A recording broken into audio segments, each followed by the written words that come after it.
नमस्कार, स्वागत है आप सभी का डीडी न्यूज के इस खास बुलेटिन एक्सप्रेस 100 में, जहां हम आपके लिए लेकर आते हैं राजनीति, मनोरंजन, देश दुनिया, खेल और व्यापार जगत की सभी बड़ी खबरों को एक्सप्रेस यानी कि फटाफट अंदाज में। आपके साथ मैं हूं संध्या शर्मा। तो देखिए खबरें तेज रफ्तार से।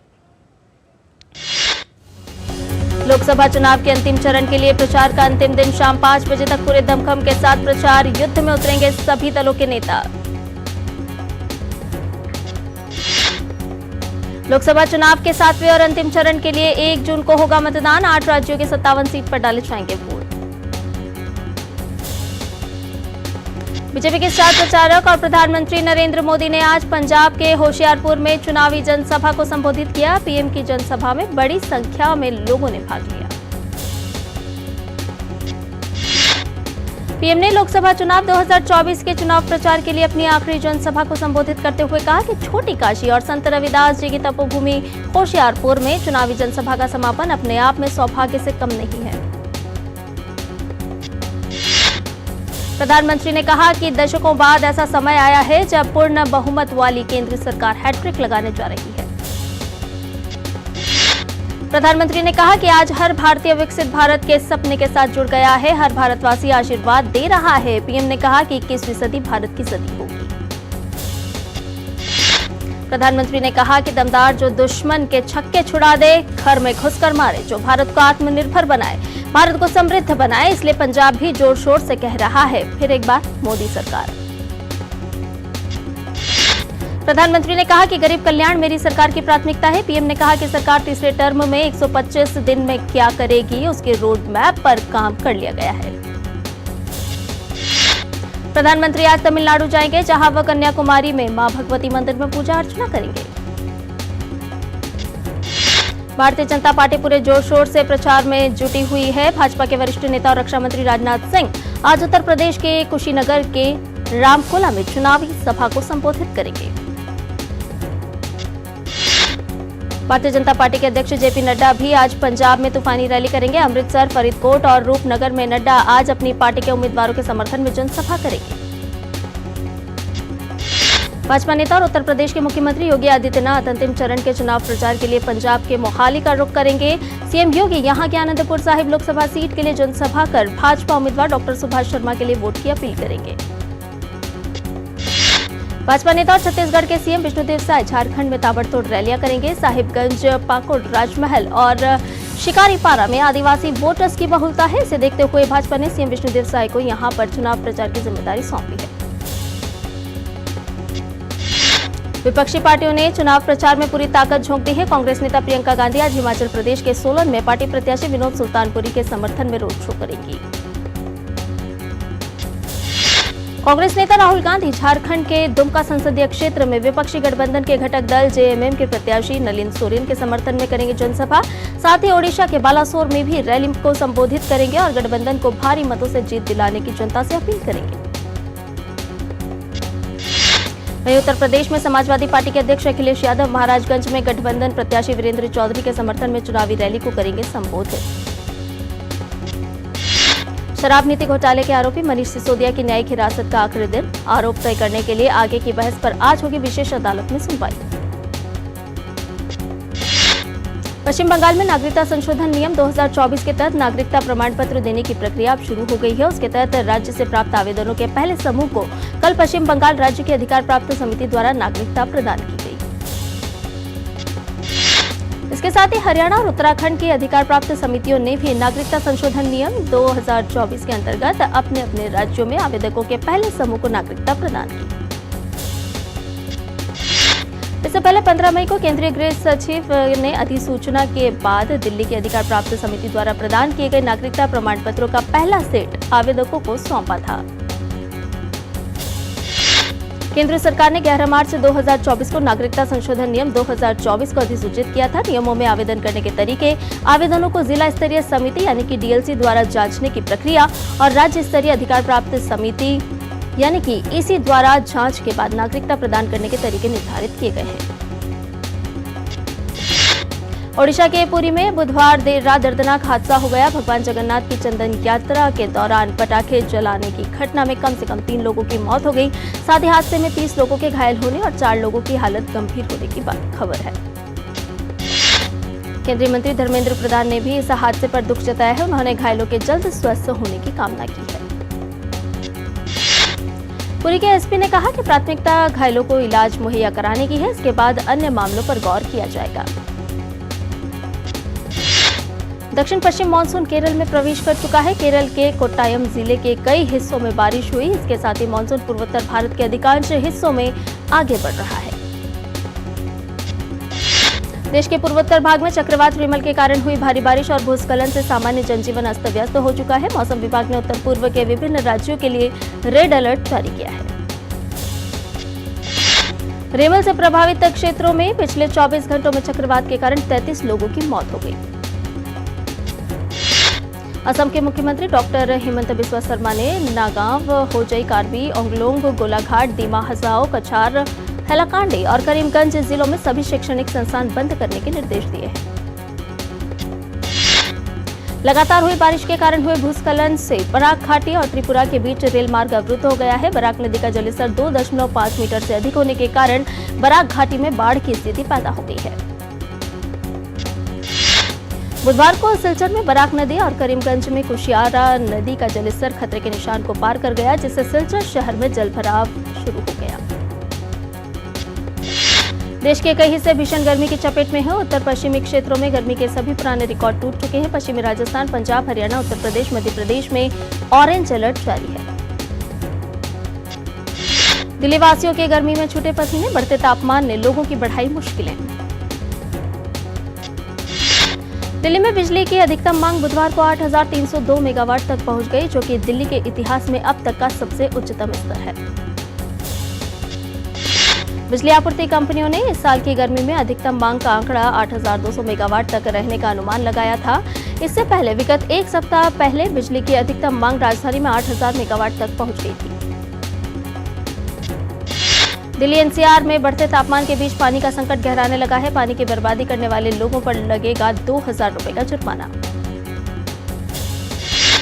जम्मू कश्मीर के राजौरी में भीषण गर्मी और हीट वेव के कारण चिंगस और नौशेरा में वनाग्नि की घटना देखने को मिल रही है।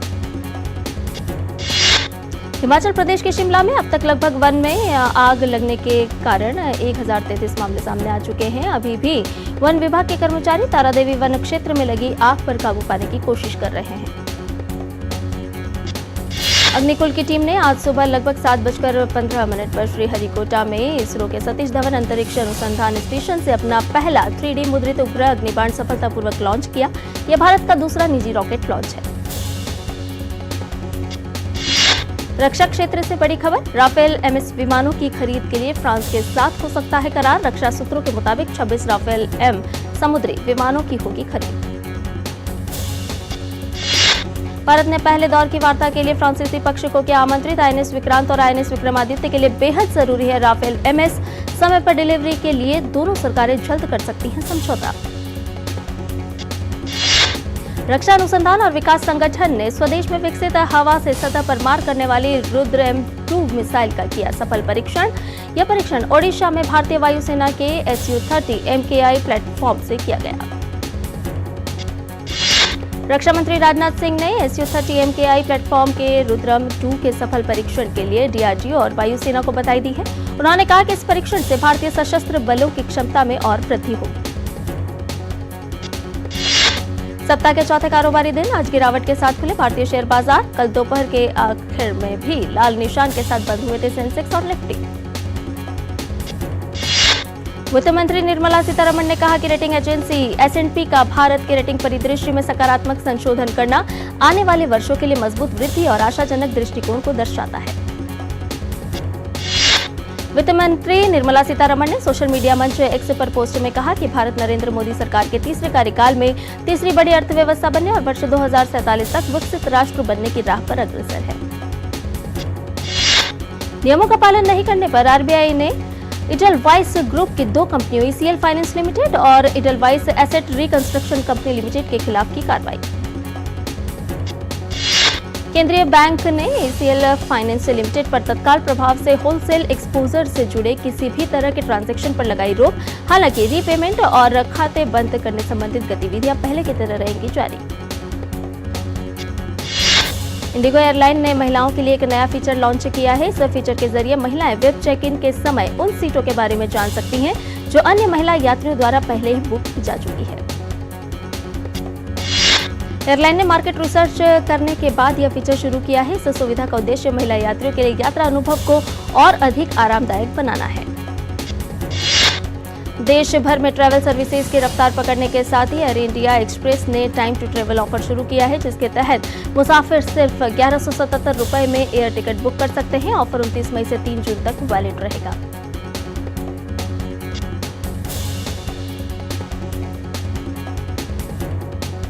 और बुलेटिन में फिलहाल रुकने एक छोटे से ब्रेक के लिए जल्द हाजिर होंगे। 70 साल से अधिक आयु के सभी वरिष्ठ नागरिकों को 5 लाख रुपए का मुफ्त इलाज। ये है मोदी की गारंटी। बात जब पीढ़ियों के लिए बनने वाले घर की हो तो जिम्मेदारी बड़ी हो जाती है। गैलेंट समझता है ये जिम्मेदारी। अब डबल एम रिब्स के साथ गैलेंट एडवांस TMT रीबार, निर्माण का real hero. Delivery boy has picked your order. अरे भाई पता है भूख लगी है। 30 मिनट का मैसेज नोटिफिकेशन आया था ना। मैसेज के सारे थोड़ी बैठ सकते हैं। कल आपने कुछ शेयर्स बेचे थे ना? हाँ, तो चेक किया? मैसेज आया तो था। सिर्फ मैसेज काफी नहीं है। आप शेयर मार्केट में कोई भी ट्रांजैक्शन करते हैं ना, तो स्टॉक एक्सचेंज से आए SMS या ईमेल को अपने डीमैट अकाउंट और बैंक स्टेटमेंट के साथ भी टैली कीजिए। बेटा भूख में ना दिमाग बंद हो जाता है। समझ कर इन्वेस्ट कर। Here gravity and physics don't call the shots, and sound travels slower than you. This is a different kind of place. That's why we're looking for different kind of people, for whom excellence is not a job, but a way of being, be it in the sky or on the ground. We are looking for an invincible team of invincible people. People who are a cut above. Join the Indian Air Force to be a cut above.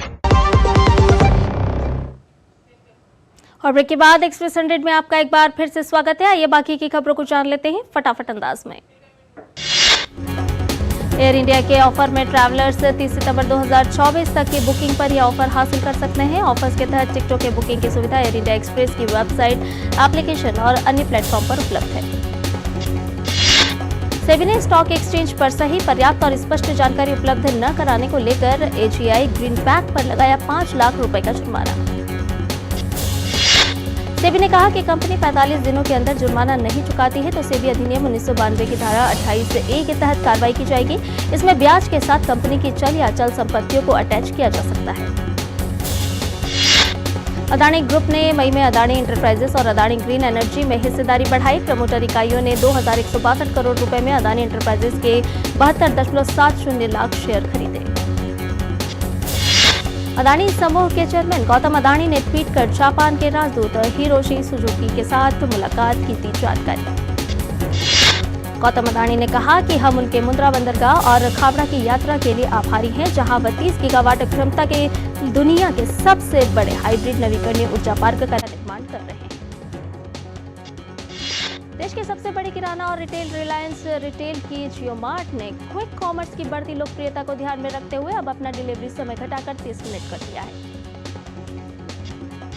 वाहन कल पुर्जे बनाने वाली company संवर्धन Motherson international limited का बीते वित्त वर्ष की मार्च तिमाही का एकीकृत शुद्ध लाभ 2 गुना होकर 1444 करोड़ रुपए रहा। इरडा ने स्वास्थ्य बीमा पर एक मूल परिपत्र जारी कर स्पष्ट किया है कि बीमा कंपनी को अनुरोध के 1 घंटे के भीतर नकदी रहित इलाज की अनुमति देने पर निर्णय लेना होगा। इरडा ने कहा कि स्वास्थ्य बीमा उत्पादों पर परिपत्र ने पहले जारी किए गए 55 परिपत्रों को किया निरस्त। यह बीमा धारकों के सशक्तिकरण को सुदृढ़ करने और समावेशी स्वास्थ्य बीमा को बढ़ावा देने की दिशा में एक महत्वपूर्ण कदम है। विमानों का इंजन मुहैया कराने वाली कंपनी इंजन लीज फाइनेंस ने करीब 100 करोड़ रुपए की देनदारी के मामले में कर्ज संकट में फंसी एयरलाइन स्पाइसजेट के खिलाफ दिवाला अर्जी दाखिल की है। ELF ने स्पाइसजेट को 8 विमान इंजन पट्टे पर दिए हुए हैं। उसने दावा किया है कि स्पाइसजेट पर किराए और ब्याज समेत करीब 1.6 करोड़ डॉलर की देनदारी बनती है। S&P ग्लोबल रेटिंग ने भारत के रेटिंग परिदृश्य को स्थिर से बढ़ाकर सकारात्मक किया। साथ ही मजबूत वृद्धि और सरकारी व्यय की बेहतर गुणवत्ता के आधार पर रेटिंग को BBB पर रखा बरकरार। यूक्रेन के समर्थन को मजबूत करने के लिए अमेरिकी विदेश मंत्री एंटनी ब्लिंकन ने मोल्दोवा का दौरा किया। एंटनी ब्लिंकन ने मोल्दोवा के लिए $50 मिलियन की सहायता और समर्थन देने का आश्वासन भी दिया।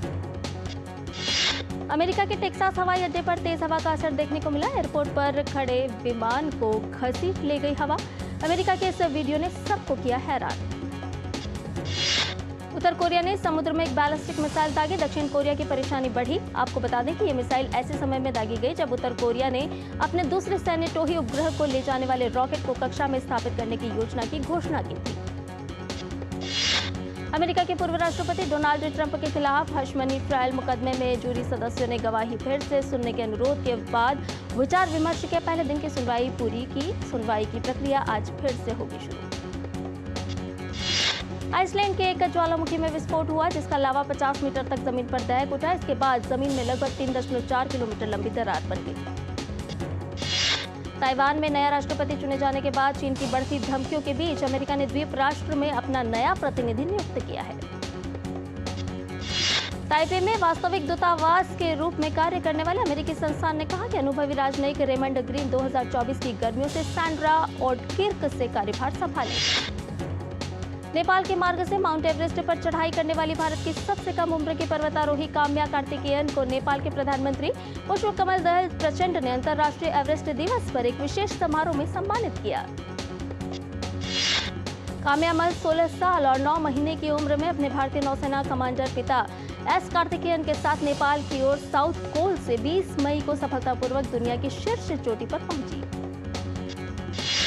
पाकिस्तान में सुदूर बलूचिस्तान प्रांत में कई यात्री बस के सड़क से फिसलकर गड्ढे में गिर जाने से महिलाओं और बच्चों सहित कम से कम 28 लोगों की मौत, 22 लोग घायल। तुर्बत से क्वेटा जा रही बस बलूचिस्तान प्रांत की राजधानी क्वेटा से लगभग 700 किलोमीटर दूर वाशुक शहर के पास गड्ढे में गिर गई। भारतीय badminton star H S Prannoy आज सिंगापुर ओपन बैडमिंटन टूर्नामेंट के प्री क्वार्टर फाइनल मुकाबला खेलेंगे। प्रतियोगिता के पुरुष एकल में प्रणय का सामना जापान के केंटा निशिमोटो से होगा। भारत की महिला badminton star PV Sindhu Singapore badminton open के अंतिम 16 में स्पेन की कैरोलिना मरीन से भिड़ेंगी। इससे पहले खेले गए पहले राउंड में सिंधु ने डेनमार्क की खिलाड़ी को 21-12, 22-20 से हराकर अगले दौर में प्रवेश किया। सिंगापुर बैडमिंटन ओपन में भारतीय शटलर किदाम्बी श्रीकांत उलटफेर का शिकार हो गए। प्रतियोगिता में पहले राउंड में ही श्रीकांत को जापान के केदाई नाराओका के हाथों हार झेलनी पड़ी। भारत के युवा बैडमिंटन खिलाड़ी लक्ष्य सेन को सिंगापुर ओपन बैडमिंटन टूर्नामेंट में हार का मुंह देखना पड़ा। लक्ष्य सेन को पुरुष एकल स्पर्धा में डेनमार्क के विक्टर एक्सेल्सन के हाथों हार झेलनी पड़ी।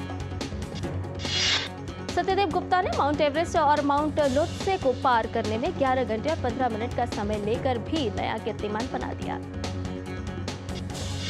फ्रेंच ओपन के पुरुष युगल के साथ रोहन बोपन्ना मिश्रित युगल में अपनी जोड़ीदार रूस की वेरोनिका कुदुम्बेत्सेका के साथ अपने अभियान की शुरुआत करेंगे। फ्रेंच ओपन के मिश्रित युगल में बोपन्ना बोरोनिका की जोड़ी का सामना रूस की ल्यूडमिला सैमसोनोवा से होगा। सर्बिया के स्टार टेनिस खिलाड़ी नोवाक जोकोविच ने फ्रेंच ओपन में अपने अभियान की शुरुआत जीत से की है। पहले दौर में जोकोविच ने फ्रांस के हर्बर्ट को हराया।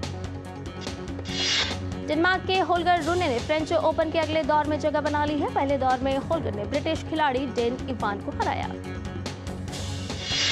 अमेरिका के टेलर फ्रिट्ज ने फ्रेंच ओपन के दूसरे दौर में प्रवेश कर लिया है। पुरुष एकल के पहले दौर में टेलर फ्रिट्ज ने फेडरिको कोरियो को हराकर अगले राउंड में प्रवेश किया। कास्पर रूड ने भी फ्रेंच ओपन में पहले दौर की बाधा पार कर ली है। पहले राउंड में रूड ने ब्राजीलियाई खिलाड़ी को हराया। वहीं फ्रेंच ओपन के महिला एकल में बेलारूस की अरेना सबालेंका ने जीत के साथ अपने अभियान की शुरुआत की है। पहले राउंड में सबालेंका ने रूस की एरिका को हराया।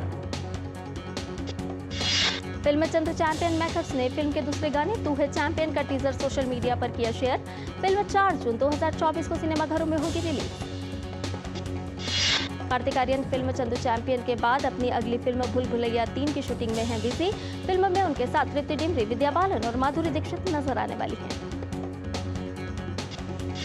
अभिनेत्री इस्माइली सूरी जल्द ही फिल्म हाउस ऑफ लाइफ में नजर आएंगी। फिल्म पर बात करते हुए इस्माइली ने बताया कि फिल्म की शूटिंग उन्होंने अलीबाग में 15 से 20 दिनों में ही पूरी कर ली थी। आमिर खान के बेटे जुनैद की डेब्यू फिल्म महाराज 14 जून को OTT पर होगी रिलीज। मुथूट पप्पाचन ग्रुप ने शाहरुख खान को अपना ब्रांड एम्बेसडर किया घोषित। छोटा भीम और द कर्स ऑफ डैमियन इस शुक्रवार को बड़े पर्दे पर रिलीज होने के लिए है तैयार। अल्लू अर्जुन और रश्मिका मंदाना स्टारर पुष्पा 2 का दूसरा गाना अंगारो रिलीज। मनोज वाजपेयी की फिल्म भैया जी के टिकट्स पर बाय वन गेट वन यानी वोगो ऑफर का ऐलान। बॉलीवुड एक्ट्रेस रानी मुखर्जी को फीमेल कैटेगरी में movie fight best actor award से किया गया सम्मानित। सलमान खान ने अपनी फिल्म सिकंदर की शूटिंग शुरू की। मनी लॉन्ड्रिंग के आरोपों में घिरे यूट्यूबर एल्विश यादव को जल्द ही ईडी पूछताछ के लिए करेगी तलब। पंचायत के सीजन 3 के बाद अब दर्शकों को एक खुशखबरी के रूप में मिर्जापुर के तीसरे सीजन की रिलीज डेट जल्द ही साझा की जा सकती है। अनिल कपूर, दिव्या खोसला और हर्षवर्धन राणे की आने वाली फिल्म सवी का नया गाना हुआ रिलीज।